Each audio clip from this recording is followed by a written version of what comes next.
Merci. Donc, tout d'abord, je remercie l'équipe d'organisation et le comité d'organisation de l'association pour nous faire part de ce débat concernant la prise en charge des pieds diabétiques. Et nous allons présenter notre point de vue en tant que chirurgien orthopédiste vis-à-vis à ces lésions qui constituent toujours un problème de santé publique. Tout d'abord parce que les complications sont assez fréquentes et graves. Euh, Allant des infections qui peuvent être superficielles profondes jusqu'à la destruction de la charpente osteo-articulaire. Ajoutez à cela la neuropathie et l'artériopathie, qui sont deux mécanismes physiopathologiques qui expliquent cette escalade de lésions. Donc, certes, vous allez voir que nous allons répéter des choses. Tout d'abord, ça témoigne que la prise en charge était toujours et devrait être toujours une prise en charge multidisciplinaire, incluant toutes les spécialités transversales intervenant dans la prise en charge de ces lésions. Mais la chirurgie joue un rôle qui est prépondérant, tout d'abord pour prévenir et contrôler la diffusion de l'infection, en essayant également de reconstruire les lésions tissulaires et la charpente ostéo-articulaire dans le but de sauver le membre et malheureusement, quand c'est nécessaire, la réalisation de l'amputation. Pour cela, nous avons une multitude de techniques chirurgicales que nous allons développer par la suite.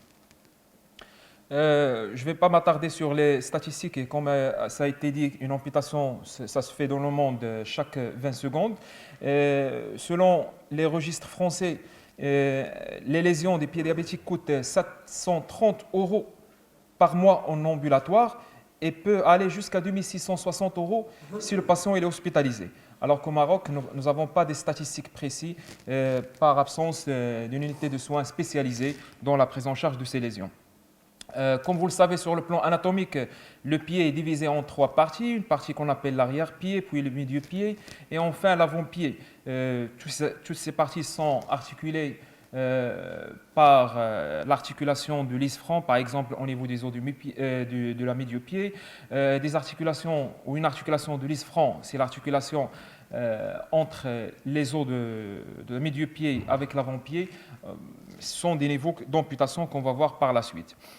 Sur le plan de la musculature du pied, il existe trois groupes musculaires principaux, les muscles extenseurs du pied ainsi que les muscles fléchisseurs qui tapissent la plante du pied. Et entre les deux régions dorsales et plantaires, il y a les muscles interosseux et lombricaux. Donc ces trois groupes musculaires vont travailler en équilibre pour donner la morphologie normale du pied et lui assurant ainsi sa fonction. Donc vous imaginez toute affection d'un de ces trois groupes musculaires entraînera l'apparition des déformations au niveau du pied.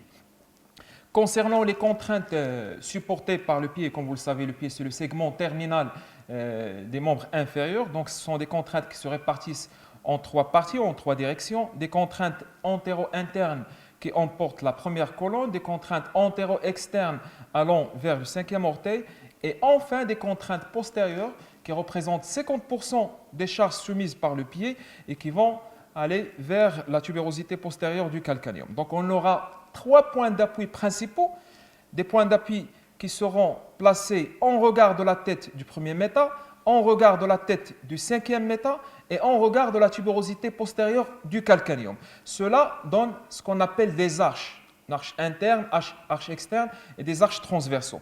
Donc ce sont les points d'appui. Lorsque, par exemple, on a une déformation du pied, on a, par exemple, des charges excessives exercées sur le pied, on aura l'apparition des ondes d'hyperpression qui vont expliquer l'apparition de ces lésions chez les patients diabétiques. Donc, pour avoir une morphologie normale, tout d'abord, on aura la nécessité de l'intégrité du squelette osseux, une musculature qui travaille en équilibre et également une répartition optimale des forces. Comme ça a été dit, la physiopathologie est expliquée par ces deux mécanismes qui sont souvent intriqués, la neuropathie et l'artériopathie. L'infection ne fait pas partie du mécanisme physiopathologique, mais lorsqu'il existe, surtout en cas de plaie, il va aggraver le pronostic et peut être un facteur déterminant d'amputation. La neuropathie sensitive peut être exprimée cliniquement par une insensibilité au traumatisme, par exemple, à l'eau trop chaude, des chaussures trop petites, ce qui explique les lésions qui passent souvent inaperçues et qui vont évoluer d'une manière asymptomatique. On voit ici des exemples des ulcères du pied chez des patients avec une marche prolongée, avec un chaussage qui était inadapté. À côté de la neuropathie sensitive, on a la neuropathie motrice qui touche souvent la musculature intrinsèque du pied et ce qui va entraîner un déséquilibre entre les extenseurs et les fléchisseurs du pied, ce qui explique l'apparition des déformations. Des déformations du pied qui seront soumises à des pressions excessives, c'est-à-dire des ondes d'hyperpression, ce qui explique l'apparition des lésions chez des patients diabétiques. Et ces ondes d'hyperpression ou ces lésions, elles surviennent souvent en regard de la tête des métatarses, en regard de la face dorsale des articulations interphalangiennes et également en regard de la face plantaire ou de la pulpe des orteils. Et on voit des exemples de lésions au niveau des ondes d'hyperpression. On a cette lésion qui siège en regard de la face dorsale de l'articulation interphalangienne et également cette lésion qui siège en regard de la tête du premier méta. À côté de la neuropathie sensitive et motrice, on a une autre neuropathie, c'est la neuropathie végétative, qui est due à une réduction de la sudation et hyperkératose, ce qui explique l'apparition rapide de crevasses et de fissurations chez les patients diabétiques. On voit, comme a été clairement exposé par le professeur Ismaili, les malperforants plantaires, ce sont des lésions qui sont caractéristiques, ce sont des lésions à l'emporte-pièce avec une zone d'hyperkératose. Et également, à cause de cette neuropathie motrice, on peut y avoir cette déformation caractéristique qui peut être grave. C'est ce qu'on appelle le pied de Charcot. C'est une déformation qui peut conduire à une instabilité ostéo-articulaire et qui peut être un facteur déterminant de l'amputation. Également, à cause de cette neuropathie, on peut y avoir un affaissement de milieu-pied avec une proéminence de la plante du pied, ce qui était défini par le pied empiolé et qui peut expliquer l'apparition également des lésions chez les patients diabétiques. Donc le deuxième mécanisme physiopathologique, c'est l'artériopathie qui peut toucher les gros vaisseaux et les petits vaisseaux, ce qui explique l'apparition des lésions ischémiques et également explique la difficulté de la cicatrisation des plaies vu la difficulté de l'arrivée des éléments nutritifs vers le site là où il y a les lésions cutanées. On voit également des exemples de lésions ischémiques qui se différencient par rapport au malperforant plantaire par l'absence de cette zone d'hyperkératose autour de la lésion.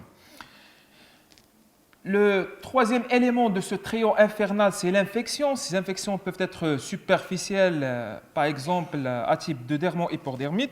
Également, il peut être profonde et toucher la charpente ostéo-articulaire et allant jusqu'à l'os. On peut avoir des ostéites ou des ostéo-arthrites qu'on peut mettre en évidence par cet élément qui fait partie de l'examen clinique, qui est la manœuvre de stylet. On cherche cette notion de contact osseux.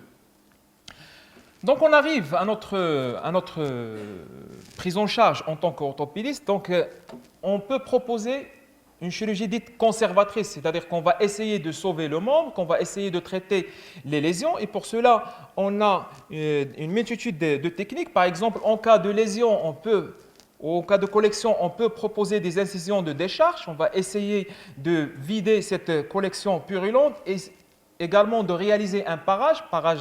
C'est un parage chirurgical, c'est-à-dire qu'on va essayer d'éliminer tous les tissus nécrotiques, tous les tissus qui sont infectés, souillés, et transformer cette plaie en une plaie qui est propre. Des incisions de décharge, une parage chirurgicale, oui, mais il doit être accompagné d'un prélèvement bactériologique dans le but d'identifier le germe et d'adapter l'antibiothérapie.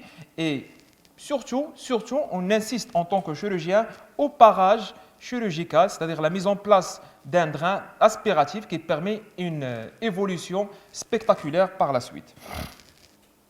En face de ces lésions qui sont souvent infectées, il y a le problème de cicatrisation de couverture cutanée. On peut proposer par exemple une cicatrisation dirigée, une greffe par exemple cutanée. Là, on a un exemple d'un patient qui souffrait d'une lésion de la face dorsale du pied. On a réalisé un parage et la mise en place par la suite d'une greffe de peau mince avec une évolution satisfaisante par la suite.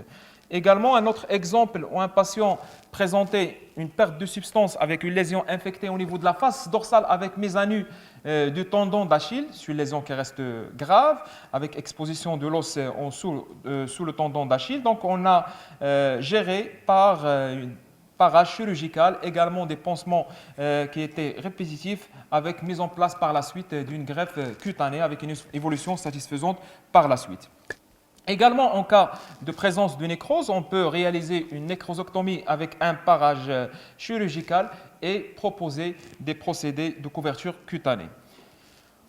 En face de la gestion des lésions des parties molles, on peut proposer également la gestion des lésions de la charpente ostéo-articulaire et pour cela, on peut proposer par exemple une ostéotomie dite de réaxation, c'est-à-dire qu'on va essayer d'aligner les axes du pied, de corriger les différentes déformations osseuses dans le but de quoi? C'est dans le but d'éviter ces zones d'hyperpression qui sont à l'origine de l'apparition des lésions cutanées.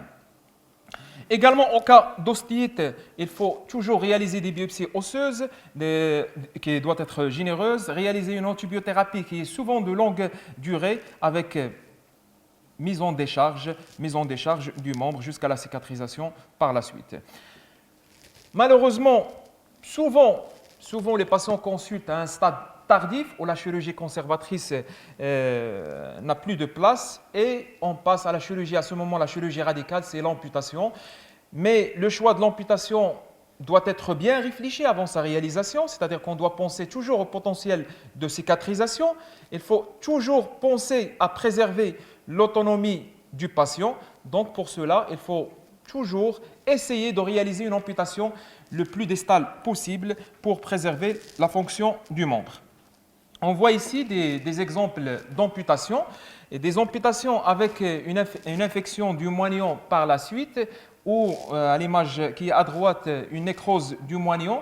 Pourquoi?